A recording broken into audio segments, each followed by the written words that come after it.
Down on her luck cleaning, lady hears a baby crying uncontrollably on a plane. Then she does something unthinkable, unaware he's the son of a widowed billionaire. Rate my story from 0 to 10. Your opinion is very important, and subscribe to my channel to support my work. I'm counting on your help. The airport buzzed with hurried travelers as the 30-year-old woman clutched her only worn suitcase to her chest, glancing one last time at the plane ticket that had swallowed her last savings. Her fingers trembled slightly, not from the early morning chill, but from the weight of the decision that had brought her there. The unexpected layoff from the job that supported her ailing mother still echoed in her mind like a recent nightmare. And now only this distant opportunity remained in a city she only knew from stories she'd heard. The flight was packed, and she settled into the cheapest seat possible near the restrooms, where the constant noise mingled with the muffled conversations of other passengers. She tried to control her anxiety by flipping through an old magazine when a piercing cry cut through the air, making all heads turn in the same direction. It was a baby, no more than a few months old, whose desperate wails seemed to pierce the eardrums of everyone on board. Passengers began to murmur irritably, some shaking their heads in disapproval, others whispering acidic comments about irresponsible parents. But she couldn't take her eyes off the man holding the child. He was young, looked to be in his 30s, wearing an impeccable suit that contrasted with the despair etched on his face. His hands trembled as he tried to soothe the baby, and beads of sweat glistened on his forehead, despite the air conditioning. There was something about the scene that deeply touched her maternal heart, an instinct she didn't even know she possessed so intensely. She got up without thinking twice and walked down the narrow aisle until she reached his seat.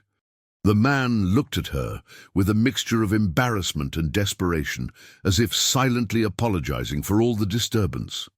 "Can I try to help?" she asked in a soft voice, extending her arms towards the child.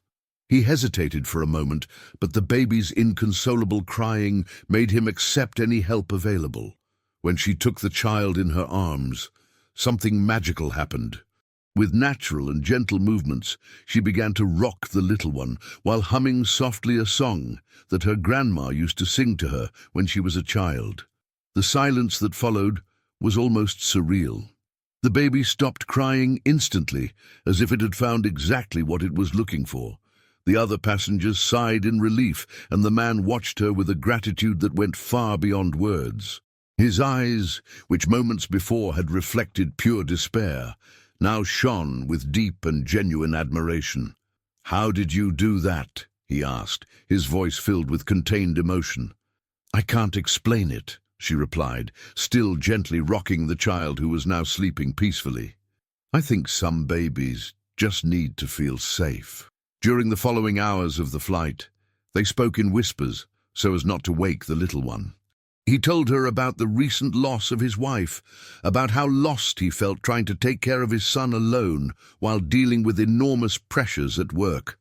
She spoke about her ailing mother, about the courage she had to leave everything behind in search of a new chance in life. What she didn't know was that she was talking to one of the most powerful businessmen in the country, the owner of a hotel chain that spanned several cities and employed thousands of people. He wore expensive clothes, but without ostentation, and his simple way of speaking made her believe he was just another ordinary businessman on a business trip. As the plane began to descend, a strange feeling overcame him. He didn't want that moment to end. He didn't want to part with that woman who had brought peace to his son, and in some inexplicable way, also to his tormented heart. He insisted on offering her a ride to her destination, discovering then that she was going to work precisely in one of his hotels as a cleaner. The irony of the situation left him speechless for a few seconds. Here was the kindest woman he had met in years, going to work on his property without knowing that he was the owner. He decided not to reveal his identity immediately, curious to get to know her better, away from the spotlight and the adulation that his position normally attracted. On the way to the hotel, she looked out the car window, admiring the tall buildings and busy streets of the metropolis. She talked about her simple dreams, about how she hoped to save enough money to bring her mother closer to her as soon as possible. Every word that came out of her lips revealed a purity of character that he rarely found in his world of business and self-interest. Upon arriving at the hotel, he said goodbye with a handshake that lasted longer than necessary, engraving in his memory every detail of that face that had illuminated his darkest day. Before leaving, he discreetly sought out the manager and, without revealing his true motives, instructed that the new employee be treated with special attention and care. In the days that followed, she quickly adapted to her new job. She always arrived early, performed her tasks with impressive dedication, and treated each room as if it were her own home. Guests began to praise her for her attention to detail, her genuine smile, and the kindness with which she served everyone. He, in turn, found excuses to visit that specific hotel with suspicious frequency. Disguised as an ordinary guest, he observed from afar how she worked, admiring the grace with which she moved through the hallways and the caring way she treated even the simplest tasks. He felt like a love-struck teenager, inventing reasons to pass by the places where he knew he would find her. The attraction between them grew silently, with each casual encounter in the elevators, hallways, or hotel lobby. He always found an excuse to start a conversation, asking about her well-being or commenting on the weather. She, in turn, felt her heart race every time she saw him, without understanding why that frequent guest awakened such intense sensations in her chest. But there was a chasm between them that seemed insurmountable. She believed he was just an ordinary businessman, successful perhaps, but nothing more than that. He feared that, if he revealed his true identity and fortune, she would only be interested in his money, destroying the purity of that feeling that was blossoming between them. Weeks turned into months, and what had begun as simple gratitude for a favor on the plane was turning into something much deeper and more dangerous. Both struggled against feelings that they knew were inappropriate given their apparent social differences, but that became more impossible to ignore with each passing day. The first twist arrived like a bolt from the blue. Her mother, who had been battling illness for months, needed urgent and expensive surgery. The cost was completely beyond the reach of her financial possibilities, even with her new job. The news arrived through a desperate phone call in the early hours, leaving her in total panic about how she would get the money needed to save the life of the most important person in her existence. Despair consumed her from within like a fire that would not go out. Sitting in the small room she rented at the back of the hotel, she held the phone with trembling hands as she listened again to the details of the surgery her mother needed. The amount was astronomical for someone in her situation, equivalent to years of hard work. Each word from the doctor sounded like a sentence, and she found herself completely helpless in the face of the only person she truly loved in the world. She spent the night awake making desperate calculations, trying to find some way to get the money. She approached banks, but her modest income and lack of collateral made any loan impossible. She considered selling the few valuable belongings she possessed, but even that wouldn't come close to the amount needed. The feeling of helplessness was suffocating, as if the walls were closing in around her. The next day, she tried to maintain her composure at work, but her hands trembled slightly as she cleaned the rooms, and her red eyes betrayed her sleepless night. When he appeared at the hotel, as had become routine, he immediately noticed that something was wrong. There was a deep sadness in her gaze that she couldn't hide. "Are you okay?" he asked with genuine concern when he found her alone in the hallway. She tried to smile and say that everything was fine, but the words simply wouldn't come out. Instead, tears began to stream down her face, and she leaned against the wall, trying to regain control. He approached instinctively, offering a handkerchief and asking what had happened. Between broken sobs, she told him about her sick mother, about the urgent surgery, and about her total lack of resources to pay for the treatment. He listened to every word with total attention, feeling his heart tighten with each detail. He desperately wanted to help her, but knew he couldn't simply offer the money without raising suspicions about his true identity. That same afternoon, he called an urgent meeting with his human resources and social assistance team. He immediately created a medical assistance program for employees in emergency situations, allocating substantial resources for cases like hers. The entire process was designed to look like a standard corporate policy with seemingly bureaucratic criteria that in reality were designed specifically to include her situation. In just 2 days, she received the news that she had been approved to receive medical assistance through the company's new program. The amount fully covered all the costs of her mother's surgery, as well as expenses related to the recovery period. When she heard the news, she cried with relief and gratitude, without suspecting that behind that apparently institutional policy was the man who had won her heart. The surgery was a success, and she was able to travel to be with her mother for a few days during the most critical period of recovery. When she returned to work, she seemed like a renewed person. There was a special sparkle in her eyes and a contagious energy in every movement. Her gratitude to the company and above all to him grew with each passing day, creating an even stronger bond between them. But not everything was rosy in the workplace. The hotel manager, an ambitious and envious woman in her 40s, had noticed the special attention that the cleaning lady received. She watched with suspicion the frequent conversations between her and that guest, who seemed to always be around, and began to discreetly investigate the man's real identity. Her investigation revealed a shocking truth. The man who was casually talking to the employee in the hallways was none other than the owner of the entire hotel chain. His fortune was estimated at astronomical figures, built through years of smart investments and successful business decisions. He owned properties in several cities, shares on the stock market, and even some investments in bitcoins he had made years before the cryptocurrency became popular. The discovery sparked a toxic mixture of envy, ambition, and opportunism in the manager. She saw it as a chance to promote herself, or at worst, gain some advantage over the situation.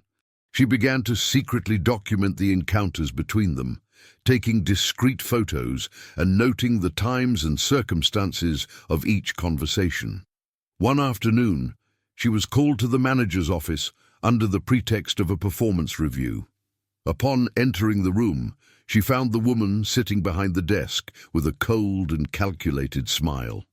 On the desk, spread out like cards in a cruel game, were the photos that documented her encounters with him. "Do you know who the man you've been talking to in the hallways really is?" the manager asked, savoring each word as if it were a poisonous candy. Her heart raced, but she tried to remain calm. "He's a frequent guest, that's all." The manager laughed dismissively. "A frequent guest? My dear, you're talking to the owner of this hotel chain.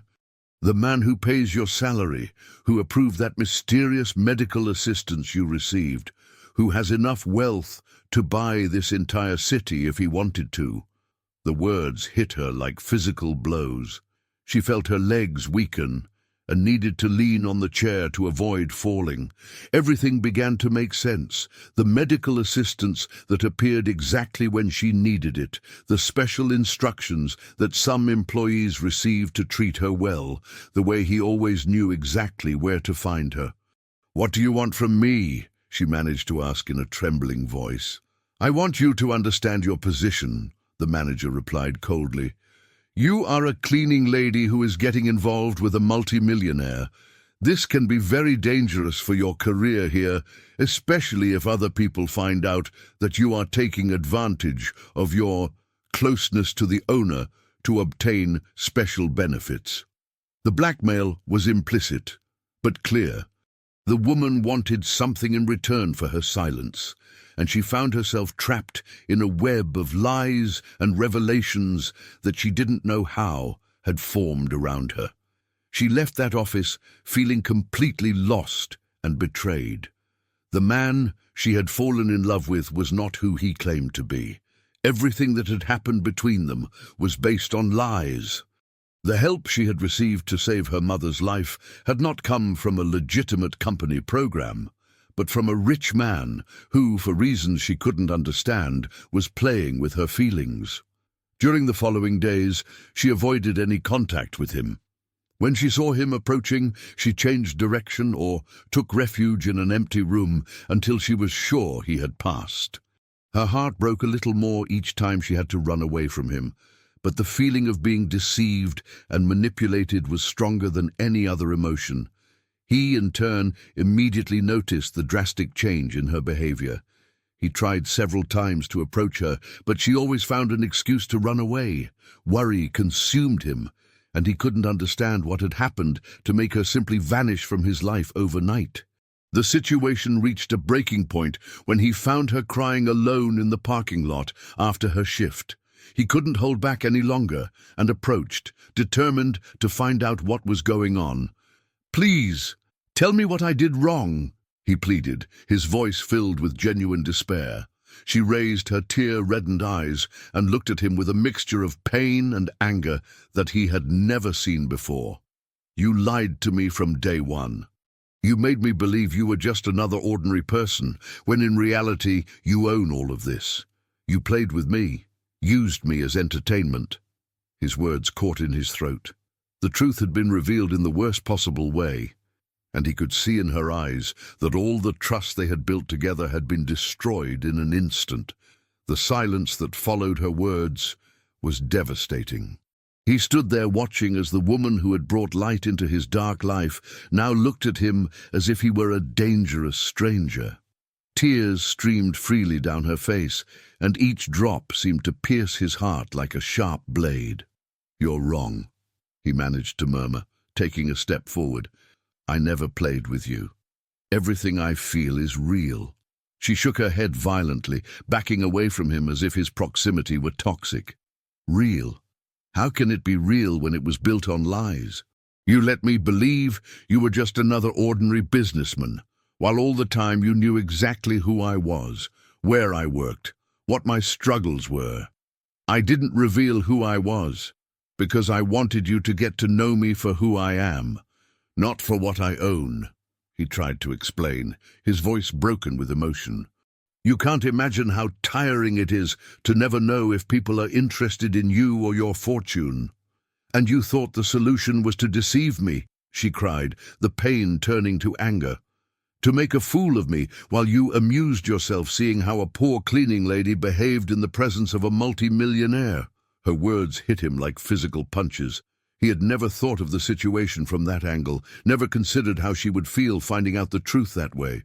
The manager had destroyed not only her trust, but also any chance for him to explain his true motives. "The help for your mother," he tried again. "I created that program because I couldn't bear to see her suffering. It wasn't manipulation. It was love." "Love?" She laughed bitterly. "You call it love, making me feel grateful for a charity that came from you? Making me believe the company had a heart, when in reality it was just you moving your pawns on the chessboard." Each word was like a well-aimed shot at his most vulnerable points. He realized that, in trying to protect both of their feelings, he had created an even worse situation. His omission had been interpreted as cruel manipulation, and now he didn't know how to reverse the damage. "Please, give me a chance to explain properly," he pleaded, reaching out his hand towards her. "Explain what?" she asked, backing away even further. "How you enjoyed watching my gratitude, how you laughed inside every time I showed concern for my job, how you thought it was funny that a cleaning lady fell in love with someone she considered to be out of her league." The last words escaped her mouth before she could stop herself, involuntarily revealing that her feelings had gone far beyond simple gratitude. He seized on this confession as a lifeline in the middle of the shipwreck. "You fell in love with me?" he asked softly, taking another cautious step towards her. She realized what she had said and felt her face burn with shame. It doesn't matter anymore. I fell in love with a lie, with someone who doesn't exist. I exist, he said with intensity. The man you met on the plane, who talked to you in the hallways, who cares about your well-being, that man is real. The only difference is that I have more money than I let on. The only difference, she cried again. You don't understand anything. The difference is that you can buy people, situations, solve any problem with your fortune. And I'm just another problem that you decided to solve, to make yourself feel good. He felt anger rise within him, not at her, but at the whole situation, at the manager who had destroyed everything, at himself for having been too cowardly to tell the truth from the beginning. If you really believe that about me, then you never really knew me, he said, his voice filled with deep hurt. If you think I'm capable of playing with someone's feelings, especially yours, then you're as wrong about me as you think I was about you. He turned his back and started to walk away, but stopped when he heard her sobs intensify. Every fiber of his being wanted to go back, hold her, promise that they would find a solution. But he knew that she needed time to process everything, even if it meant risking losing her forever. In the following weeks, the atmosphere in the hotel became unbearable for both of them. She constantly asked to be transferred to another department to avoid him, while he cancelled his frequent visits, preferring to manage his business from a distance. His absence was noticed by all the employees, who were puzzled by the sudden change in routine. The manager, in turn, watched the situation with perverse satisfaction. She had achieved her goal of separating the two, but hadn't yet decided exactly how to capitalize on the information she possessed. She remained a silent threat, taking every opportunity to make sarcastic comments about inappropriate relationships. It was during this dark period that life played a cruel trick on all of them. His son, who had recently turned 1 year old, began to show worrying symptoms. High fever, refusal to eat, inconsolable crying that no doctor could adequately explain. Several consultations and tests revealed nothing conclusive, only that the child was clearly suffering from something that the professionals couldn't diagnose. He spent sleepless nights holding his son in his arms, trying to soothe him without success. The nanny he had hired proved incompetent to handle the situation, and he found himself completely lost. It was his personal assistant who suggested looking for the cleaning lady who had worked at the hotel. You always commented on how she had a special gift with children. Maybe she could help, at least until we find out what's going on with the little one. At first, he rejected the idea. After everything that had happened between them, he had no right to ask any favors. But when the child spent his 3rd night in a row, crying non-stop, despair spoke louder than pride. He found her at the end of her shift, when she was leaving the hotel alone. She saw him approaching and instinctively quickened her pace, but he called her name in a voice she had never heard before, broken, desperate, completely devoid of any authority or control. "Please," he said when she stopped and turned around reluctantly. "My son is sick. The doctors can't figure out what it is, but he won't stop crying. I know I have no right to ask this after everything, but you're the only person who has ever managed to calm him down." She looked at him for a long moment, seeing for the first time the man behind the fortune and the power. His eyes were red with exhaustion, there was stubble on his always impeccable face, and his clothes were rumpled as if he had slept in them. It was the image of a desperate father, not a powerful businessman. "Where is he?" she asked simply. The relief that washed over his face was almost palpable. "In the apartment. Can I take you there?" During the ride, he told her about the symptoms, about the fruitless consultations, about how completely useless he felt in the face of his son's suffering. She listened in silence, her anger gradually giving way to genuine concern for the child she had helped on the plane months before. When they arrived at his luxurious apartment, she barely registered the sophisticated decor or the expensive furniture. Her ears immediately picked up the weak and constant crying coming from the child's room, and her maternal instinct overrode any other feeling. The nanny was sitting in a chair, clearly exhausted and frustrated. The baby was in his crib, small and red from crying so much, refusing any attempt at consolation. But the moment she approached and reached out her arms, something extraordinary happened. The child stopped crying instantly and reached out towards her, as if he recognized the person who had brought him peace so many months before. When she took him in her arms and began to hum the same song from the plane, the baby calmed down completely for the first time in days. The silence that followed the miracle was profound and revealing. The child, who had spent days in unexplained agony, now slept peacefully in her arms, as if he had never been sick.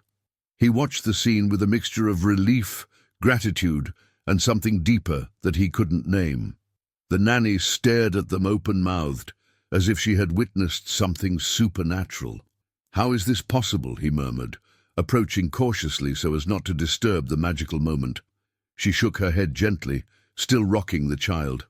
"I can't explain it. Maybe he just needed to feel truly loved and protected." The words carried a weight that went beyond the immediate situation. They both knew they were talking about much more than the baby's mysterious illness. They were talking about deep needs, about emotional needs that transcended rational explanations. "Can you stay?" he asked hesitantly. "At least until we're sure he's really better." She looked at the child in her arms, then at him, and saw in the depths of his eyes not the powerful businessman she had felt betrayed by knowing, but a terrified father who would do anything to save his son. She nodded silently. In the hours that followed, she settled into the child's room while he provided everything for her comfort. He brought extra pillows, blankets, even her favorite food that he had discovered through the casual conversations they had had at the hotel. Each gesture demonstrated an attention to detail that revealed how much he really observed and cared. As night fell, the child began to show signs of restlessness again. She immediately picked him up and began to walk around the room, humming softly.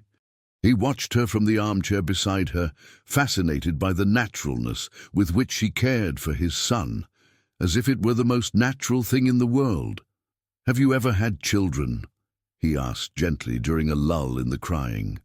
"No," she replied without lifting her eyes from the child. "But I always dreamed of being a mother. My own mother always said that I was born with a maternal heart." There was a subtle sadness in her voice that he immediately picked up on. "Why haven't you ever had children?" She hesitated to answer, as if she were deciding whether to open that emotional door. "I never found the right person. I never had enough stability. And now, at 30 and working as a cleaning lady, it seems that dream has become more and more distant." 30 isn't old," he said gently. "And you would be an extraordinary mother." She finally looked at him, and for the first time since the revelation in the parking lot, there was no anger in her eyes, just a raw vulnerability that made him want to protect her from all the pain in the world. "How did your wife die?" she asked unexpectedly, changing the focus of the conversation. He was silent for a long moment, struggling against painful memories. "Complications during childbirth. The doctors said it was something rare, unpredictable. One day we were expecting our first child together, the next I was a widower with a baby who needed me more than I knew how to give." The pain in his voice was palpable. She felt her heart tighten, remembering how she had judged his motivations without knowing the depth of his suffering. "Was that why you didn't tell me who you were?" she asked in a softer voice. "Because you had already lost too much and were afraid of losing again?" He nodded, unable to trust his own voice for a moment. "After she died, everyone around me changed. People looked at me with pity or with renewed interest in my fortune now that I was single again. You were the first person who treated me like a normal human being, who cared about me and my son without knowing who I was. "And you thought I would change if I knew the truth," she concluded, finally understanding the logic behind his actions. "Everyone changes," he said sadly, "except you. Even after finding out everything, even hating me for lying, you still came when my son needed you." The child had finally fallen into a deep sleep in her arms. She gently placed him in the crib and turned to find his eyes fixed on her, filled with an intense emotion that made her blush. "I never hated you," she admitted in a low voice. "I hated the situation. I hated feeling deceived. I hated finding out that I had fallen in love with someone so far removed from my reality, but I could never hate you." "And now?" he asked, getting up from the armchair and approaching slowly. "What do you feel now?" She looked at the child, sleeping peacefully, then at the man who had turned her world upside down in every way possible. "Now I see a desperate father who would do anything for his son. I see a man who carries deep scars and who is afraid of getting hurt again. I see someone who, despite all his wealth, is as vulnerable and human as anyone." He reached out hesitantly, and this time she didn't pull away. Their fingers intertwined naturally, like puzzle pieces that had finally found their place. "Can I try again?" he asked, his voice filled with hope and fear. "No more lies this time, no more secrets, just you and me, finding out if what we feel is real enough to overcome our differences." "What about the manager, the gossip? What will people think?" she asked, but her hand remained firmly in his. "I don't care what they think anymore," he said with conviction. "I learned that trying to protect our feelings by hiding the truth only caused more pain. If we're going to try, we're going to do it right." The next day, he made a decision that shocked the entire hotel structure. He called a meeting with all the employees and, in front of everyone, publicly revealed his romantic interest in her. More than that, he announced that any form of discrimination or disrespectful comment regarding the relationship would result in immediate termination. The manager tried to argue against it, insinuating that there had been inappropriate behavior, but he cut her off coldly. "You're fired for blackmail and professional misconduct. Your belongings will be sent to your home." The woman left the hotel humiliated and defeated, taking with her any threat that loomed over their relationship. In the weeks that followed, they rebuilt their connection on a foundation of total honesty. He took her to see other hotels in the chain, always introducing her as the woman he was falling in love with. She, in turn, kept her job out of pride, but gradually began to take on greater responsibilities in the company. His son became attached to her in an extraordinary way, as if he instinctively knew that she was the missing piece in their lives. She cared for him with genuine maternal love, and he responded with smiles and laughter that had become rare since his mother's death. 6 months after that crucial night in the private hospital where they took the child for more detailed tests, when they finally discovered that the illness had been just an emotional infection caused by the absence of maternal affection, he knelt in the small room where she had spent nights caring for his son. "I don't have an expensive ring or a rehearsed declaration," he said, his voice trembling with emotion. "I just have a heart that has discovered that it can no longer beat right without you around. Will you marry me? Not my fortune, not my assets, but me. The man you met on that plane, and who has never been the same since." Tears ran freely down her face as she answered, "Yes," as simply and naturally as she had sung to calm his son that first time. They were married 3 months later in an intimate ceremony in the garden of the hotel, where they had gotten to know each other better. She wore a simple but elegant dress, and he cried when he saw her walking towards him, carrying their son in her arms, because that was exactly the image that he didn't know his heart had been searching for his entire life. The child, now almost 2 years old, babbled "mommy" for the first time during the ceremony, bringing tears of happiness to everyone present. At that moment, she knew that she had found not only the love of her life, but also the family she had always dreamed of having. 2 years later, they had their first biological child together, a girl who was born with the same serenity that she had brought into their lives. The older boy became the most protective brother in the world, and she officially assumed the vice presidency of the company, always on her own merit and recognition of her hard work. Her mother recovered completely and moved close to them, becoming the most loving grandmother the children could have. The medical assistance program he had created to help her became a model for other companies, helping hundreds of families in similar situations. And every time they traveled by plane with the children, they remembered how it all began with a simple gesture of kindness thousands of feet in the air, proving that true love knows no altitude, social class, or any other barrier that humans insist on creating.